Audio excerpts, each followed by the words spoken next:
School முடிஞ்சு வர நேரம் இப்போது வந்ததும் வந்து பேகை ரேக்கில் வச்சுருவாங்க, வச்சுட்டு கை காலெல்லாம் போவாங்க. அதேமாரி நேராக கிச்சன் வந்து அம்மா என்ன பண்ணியிருக்க சாப்பிட, அதுதான் கொஸ்டினாக இருக்கும்.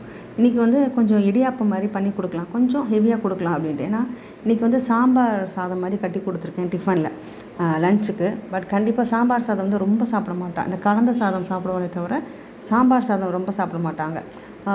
கொஞ்சம் தான் நான் எவ்வளோ கொடுத்தேன்னு அதுலேயும் பாதி தான் சாப்பிட்ருப்பாங்க. அப்போ வந்து மறுபடியும் வீட்டுக்கு வந்தால் பசிக்கும். ஸோ அதுக்கும் சரி. இன்னொன்று வந்து கொஞ்சம் ஹெவியாக ஸ்டஃபியாக பண்ணி கொடுத்தோம் அப்படின்னா கொஞ்சம் நேரம் படிப்பாங்க.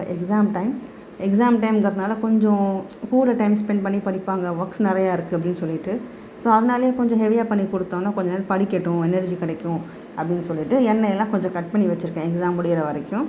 ஸோ அதனால தான் சரி நீ இடியாப்பம் பண்ணி கொடுப்போம், தேங்காய் இடியாப்பம் பண்ணி கொடுத்தோன்னா சாப்பிடுவாங்கன்னு சொல்லி தயார் பண்ணி வச்சுருக்கேன். இனி வந்து அவங்க சாப்பிட வேண்டியது தான்.